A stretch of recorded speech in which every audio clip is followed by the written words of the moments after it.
you tell whether you've fallen prey to fake news or not? Here's a list of questions I like to ask myself when I come across a news item to determine if it's BS. Number 1, are any major news outlets reporting this? If the only place you can find substantiation for a story is someone's self-produced YouTube video, there's probably a good reason for that. My great-grandmother used to say rat poison is 90% good corn, meaning it only takes a small percentage of toxic crap to infect the whole product. If the person producing that video is worth their salt, they'll include enough solid information to make you think they know what they're talking about. But there are people who pride themselves in spreading misinformation through the general population, almost like a hacker spreads viruses. They get a kick out of it. They just want to see how far it'll go. Be discerning and let the misinformation stop with you. Number 2, is this tabloid journalism? If so, it has to be taken with a grain of salt. Ask yourself what sort of language and design a website uses. If you visit the top 3 most respected news sites versus the top 3 tabloid sites, you'll see quite a difference in design and tone. Train your eyes to recognize tabloid design and writing. It's not hard to do. The National Enquirer, TMZ, the Daily Mirror, those are all tabloids. They're meant to shock you, get your attention, entertain you,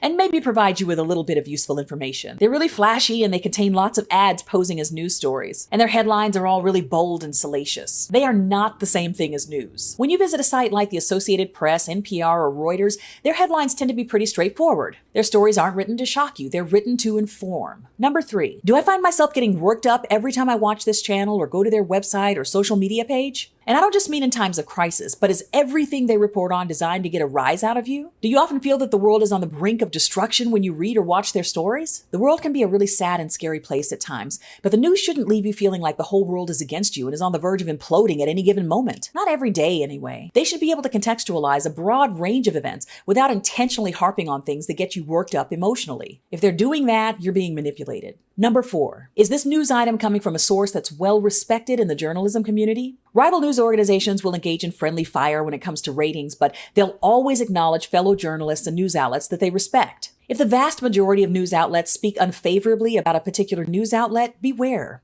The Pulitzer Prize and Peabody Awards are both given to news outlets that exhibit excellence in journalism. Do a quick Google search to find out if your favorite news outlet has ever been acknowledged by either of these organizations. And finally, number 5, how much do I want this to be true?